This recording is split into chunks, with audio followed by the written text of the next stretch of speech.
Hi YouTube, it's AC Dodd here again, and this time I'm going to talk to you a little bit about distributors and advance curves and having a recurve distributor. One of the things you probably noticed on my on-the-road tuning videos is I quite often talk about the need to have a different advance curve, or a faster or more aggressive advance curve, or some sort of modification to the distributor to make the engine run better. Well, Dizzies are one of those things that if you want your engine to run the best it can, this needs to be calibrated correctly for your engine. So why do we need to do that? Well, effectively, your engine, when it's running, needs the ignition to happen, or the spark to reach the plug at the right time. And if you don't have that spark hitting the spark plug at the right time, you ignite the mixture in the wrong place, and effectively you don't optimize the amount of confinement that's put on the fuel air mix in the cylinder, and you don't get the biggest bang. So what you're actually trying to do is to ignite that fuel air mix just at the right time to get the biggest bang, to get the most power and the most efficiency. Because that's one of the things that we try to do with these engines, and the people that I've modified their cars and I've tuned their engines will testify is that they all run much better fuel economy as well as power, because actually what we're doing is we're optimizing the efficiency of the ignition system and obviously the fueling system, so we get the best performance. So in terms of why we have to modify the advance curve, well, what is the advance curve? Well, effectively, the advance curve is purely the amount of distributor ignition advance that's supplied by the distributor as the RPM of the engine rises. So in an engine such as a lawnmower, for example, it normally has fixed timing. So you would set the timing at, say, argument's sake, 25 degrees, and it would be 25 degrees at idle, and it would be 25 degrees at 3000 RPM, or whatever the RPM you're running it at. Well, in the case of an engine that has a wider operating range, and typically a Mini, which would be anywhere from idle to, let's say, up to 6000 RPM, the optimum spark or ignition advance angle required for all those RPM operating conditions is different. So the idea of the distributor, and specifically the mechanical advance in there at the bottom, is to actually provide a mechanical mechanism by which it can advance the ignition timing. So why do we need to advance the ignition timing? Well, it's simple, really. At the end of the day, the faster the engine runs, there is a finite time for the fuel to be burnt in the cylinder, and there are other variables like how much fuel and air's in that cylinder at any particular time, whether it's at full throttle or part throttle, etc. But in terms of the mechanical advance, what we're really only worrying about here is the full power ignition advance.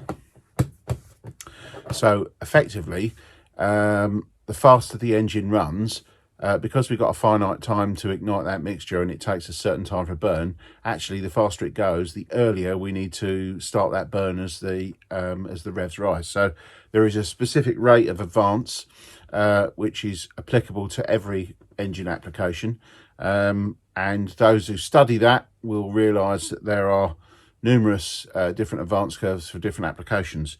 This video is not about the advance for that application. It's really an overview on what and why you need a modified distributor, or to give you the advance you need. All right, so moving on, what do we need to do to these? Well, let's first take a closer look at some Dizzies from typical British Leyland A series engines. Okay, so let's get into these Dizzies. So here we have a selection of used, horrible, oily, messy distributors. And these are all the distributors that I get in exchange for rebuilding, or more technically correct, recurving. Just to make it clear, I don't actually rebuild distributors, I just basically recurve them. So if they need new bearings and that, I just simply buy an aftermarket replacement distributor and recurve that. So what I wanted to say about these is, regardless of the distributor type that you have, and on the table here we have a 59D. This is a bottom half of a 65D electronic, and this is another 59D. So whether you've got 59, 65 or 45D, which is for the A series engine, not the A plus, these are all A plus ones, or you've got the older 25 or 23D, or I missed one out there, the 43D as well. If you've got any of these distributors, the good news is, regardless of which one you have, they treat them all as a blank canvas. They can all have whatever curve that you need to put in them. So just because they come out particular models, it doesn't matter. These are all blank canvases, and they can be recurved to suit whatever application you need. So that's a good start, because there's plenty of these available. My advice to people when they're using distributors is use the latest units you can with the less wear on. The other thing is about using the latest units is they have the later design that has less variance in the design. So for example, a 25D is a lot more wide tolerance on the unit than there is on a 59D, for example. So this one is a more precise distributor in my experience. In terms of the electronic one, this is the most precise one of all. Very good unit, but clearly that won't suit every application, and not indeed everybody wants a 65D Dizzy. So the purpose of this video really is to go through and just show you the steps needed to do to recurve a Dizzy. It's not going to be how to recurve a Dizzy. I will show you basically the overview of how to do that. In essence, what it comes down to, if you look into the bottom of a Dizzy, especially a factory one, you will see where my finger is there, the number 8.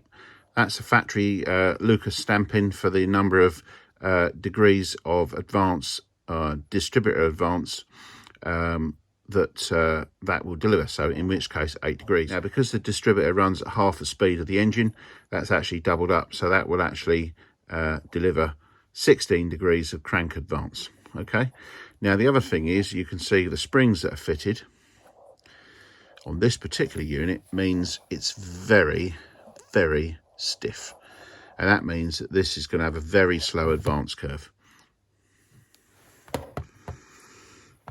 This 65D unit, look in there and you'll see just under that tag there's the number 11.5. So that one's going to give 11.5 degrees, which is basically 23 degrees advance. This one has got a little bit lighter springing in, so I can almost get it all the way around, but it's a little bit loose because it's worn. And again, we'll go into the types of spring and assembly when we start taking these apart. This one I haven't taken apart because it's come off my stash, so to speak, and it's got its weights and springs in there, and it's also got the advance plate in there, but it's basically the same unit as that one. It might have a completely different set of springs in. A lot of people try and go by a Dizzy number. So if you look at that, it says 41907A. Even if we could find this one, if it has numbers on it. Yeah, they are there, but it's very, very muddy. So I'll just clean that and see what they are. Okay, so having cleaned this one, we can see that that is also 41907A, which is the same as that unit. So if you took two distinct numbers, you'd think they'd be both the same, wouldn't you? Well, if we have a look on the inside, that one there says 8 degrees. That one there says 8 degrees. And then we look at the springing. The springs look fairly similar.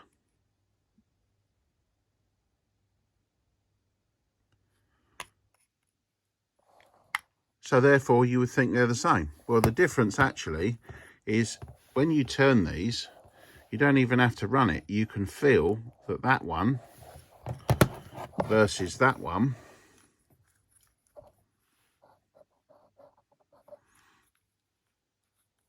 that one goes to the stop. That one is much harder to get to the stop. So why are they different? Being they've got the same numbers.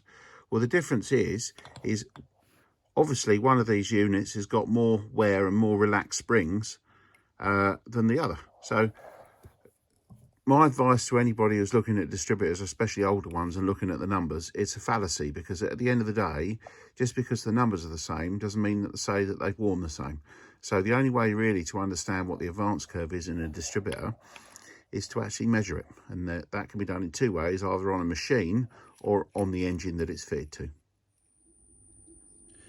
Okay, so I've got one of the mechanisms up in the my pillar drill, which is what I use as my Dizzy machine, and we can spin it up to speed, and we can watch the advanced mechanism. There we go.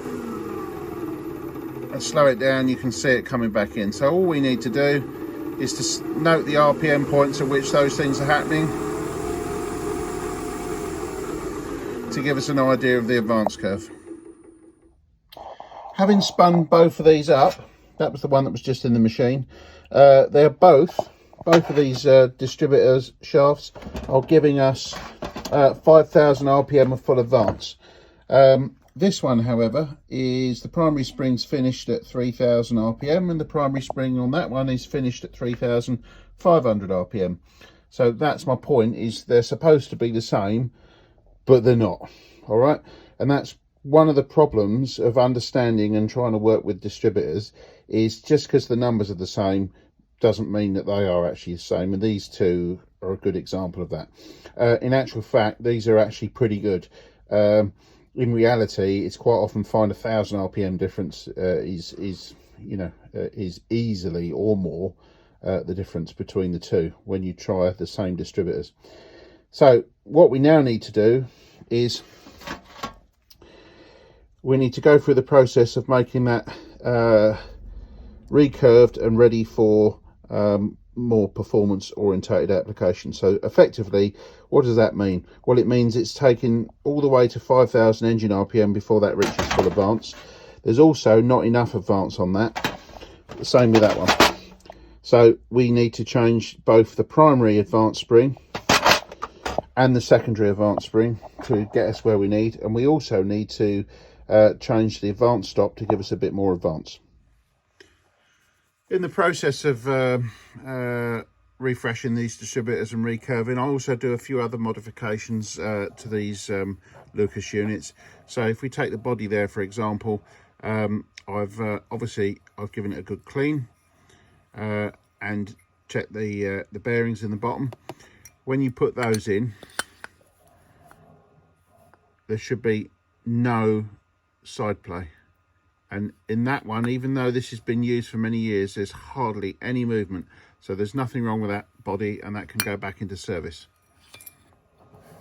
The next thing I do is, as you can see there, I drill out the normal clip holder and tap the hole and put in a screw to hold them in so they don't come out anymore, because they're quite annoying when they come out and get lost. So that way they're permanently retained. Obviously, when it goes back together, it also gets a new O-ring. There's no point in putting back the old one, and they cost pennies anyway. So do the right job and put a new O-ring on whenever you take these out. As for the shaft is polished and also straightness checked. There's no point in putting in a bent distributor shaft, because that'll give you running problems on an engine where the points gap isn't the same all the way around, so it's variable dwell, etc., which is not what you want on this type of distributor.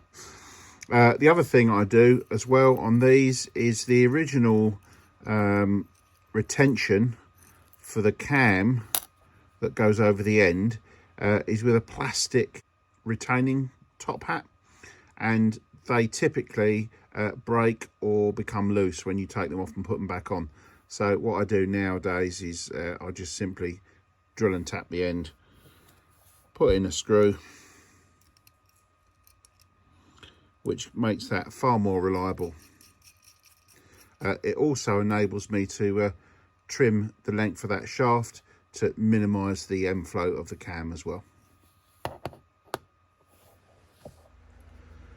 So moving on, what I now need to do, I'm going to modify this mechanism now to give me the advanced characteristics I need to get rid of that much slower advance that was built in the system.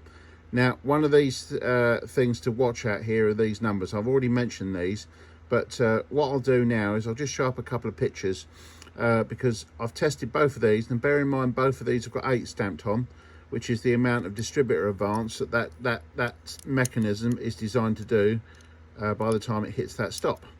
Now, in this case, you'll see that this one is delivering just over 9 degrees, and the other one is delivering nearly 10 degrees. So we've already got a variation of nearly a degree there, just based on the manufacturing tolerances. So what we're going to do now is modify those to give us what we actually need. Okay, so hopefully you like that part 1 of the distributor modifications. As ever, if you want to see part 2 and you want to see any more videos, then please like and subscribe, and I'll see you soon. Thanks very much.